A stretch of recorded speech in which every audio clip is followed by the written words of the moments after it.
From Rogers Daytime, so he's gonna take care of this, and then he asked me to come and host it, which was a real honor because Derek's been a good friend of mine for the last 7 or 8 years, and as you know, making jokes of it, but Derek does show up at about every event in the city. He's one heck of a guy, and he will not talk about it because he's a modest guy, handsome individual, and he does host Rogers Daytime 4 times a day. It runs on Rogers, and I get to co-host with Derek every second Thursday, which is really cool. So let me introduce Derek Fage, first of all, from Rogers Daytime, and how about his partner here tonight? Got to meet Cynthia about a year back. She was holding an event at Funhaven, which was very important, and I got to host that as well with Derek. So I think Derek and I should probably give somebody else something to host once in a while, but let me introduce Derek Fage and the very lovely Cynthia Bland, everybody.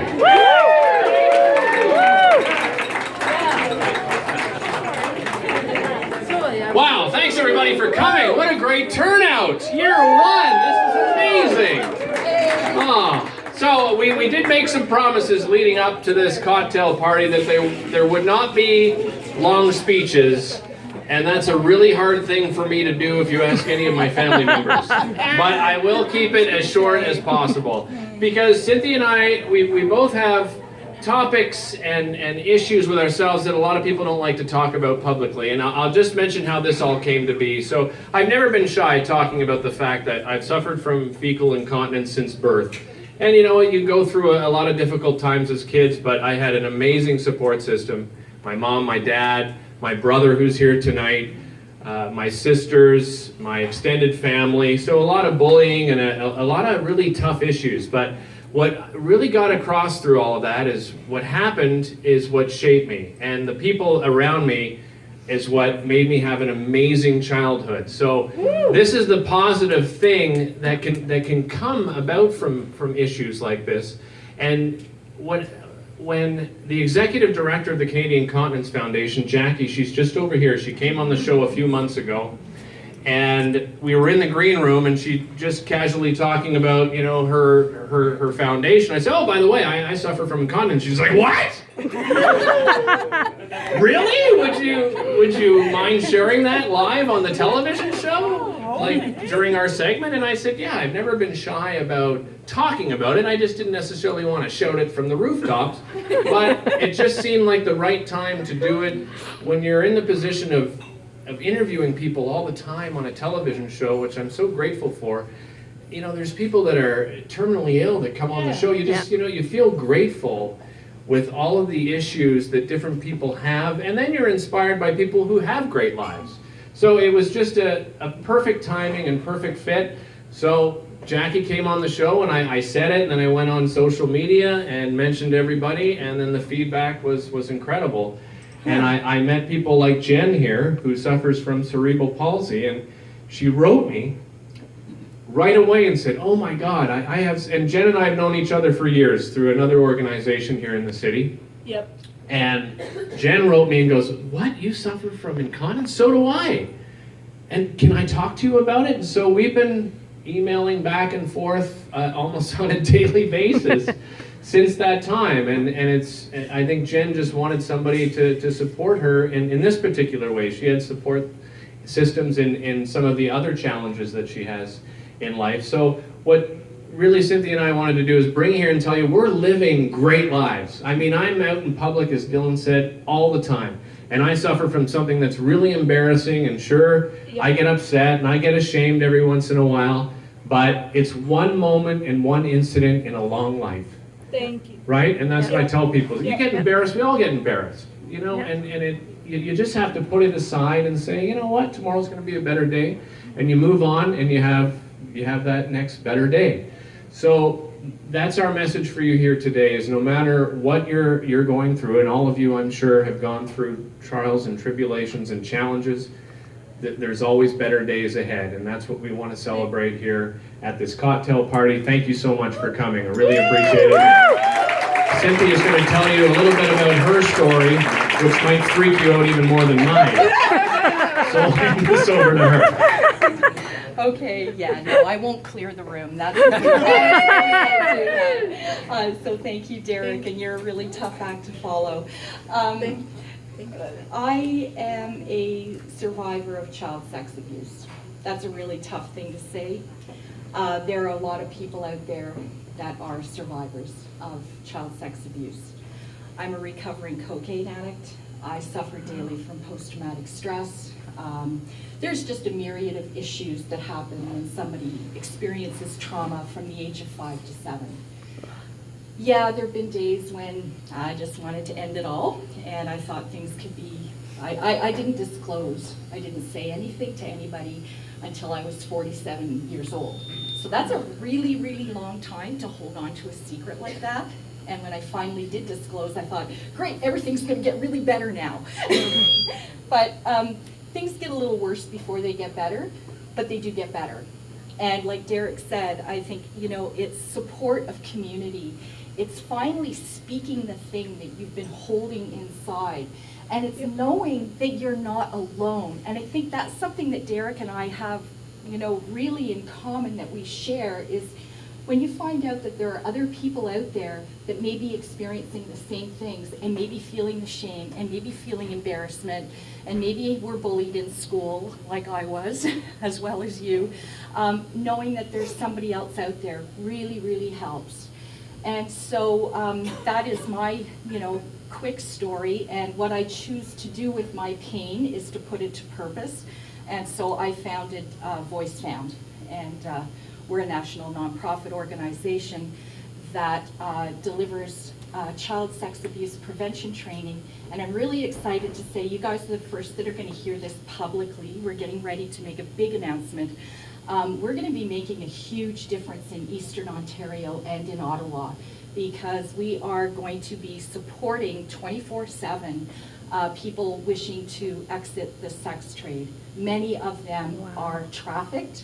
Many of them have been sexually abused as children.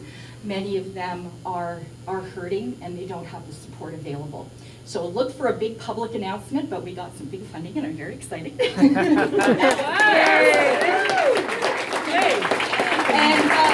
finally, I just want to, again say thank you all. Thank you all for coming and standing with Derek and I and not being afraid to talk about stuff. We need to talk about stuff. Heck, that's how we all get better and we all heal. And I'm very grateful for the support that Derek has given me through the years and let me get on his TV show. Sometimes I feel like I just want to stay there. It's such a fun place. Yeah, exactly. And anyway, thank you so much. You're so very grateful to all of you.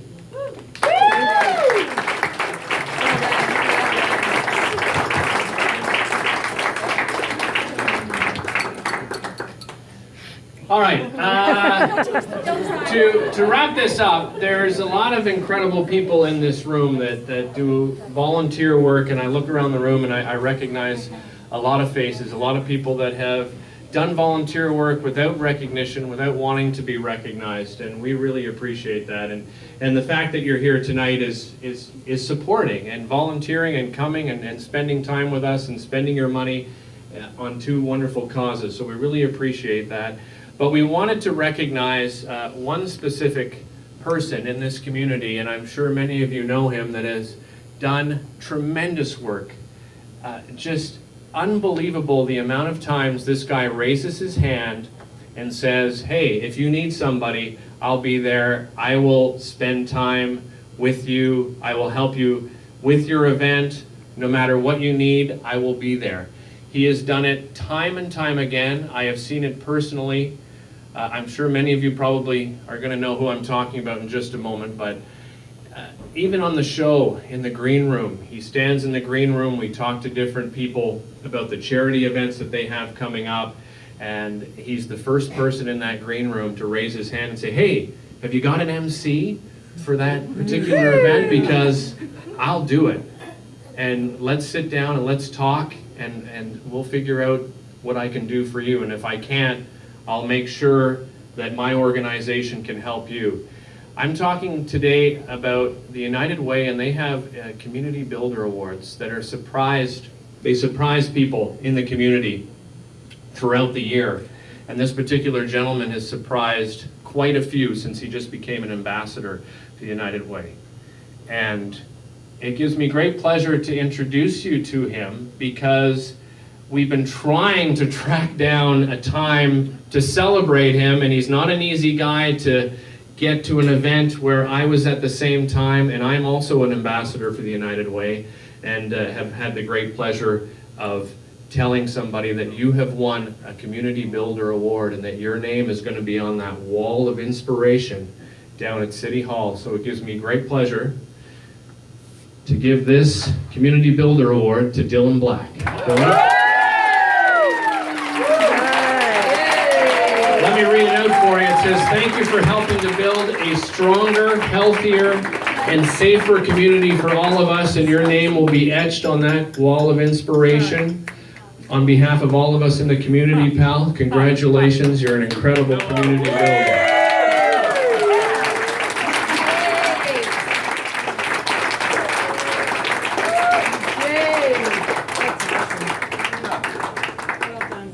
Surprise! Well done. And as I said, Dylan has handed out quite a few of these. When was the last time you did one? We were at, oh wow, you know, I'm at so many places. Yes, Ancora. It was last Thursday, and it was in a church basement. Yep. Thank you for that. And Danielle Lard was with me, and we waited it out, the United Way. I know, we've been hiding Ali behind the scenes, so you didn't see her. I don't even know what to say about this. I'm just, my mentor was Max Keeping, right? And we just lost Max, and for 20 years, he sort of molded me as to how to be a community guy. And it's funny because, once again, not to mention Danielle, but when we left the memorial, it wasn't about Max, the news guy. It was about Max, the community man, the grandfather, the son, and even Danielle has really come on board as being like community, and she even said, let's go home and put together a list of every community event coming up and let's go to it, you know, and it's so true, and that even inspired me to do more. And when you follow the footsteps of Max, and when you see, like, Derek's one of my best friends, and I see him out there every day, every night, and then he does his show, and then he's in Montreal, and he's an amazing father, an amazing husband, and you know, it's people like Derek and Max and my own family, my father. It just, I could go on and on. Thank you. This is, I don't even know what to say. This is ridiculous. Yes! That's what we were looking for. Congratulations, Dylan. Great community leader here in Ottawa. Now back to our regular scheduled program. So we still have our silent auction going on back here. Of course, wine and beer, martini bar, socialize, have some fun. This is the end of the speeches. Of course, we'll be back to thank our sponsors, our major sponsors, and our in-kind sponsors as well. But thanks again for coming and supporting tonight, guys. Really appreciate it.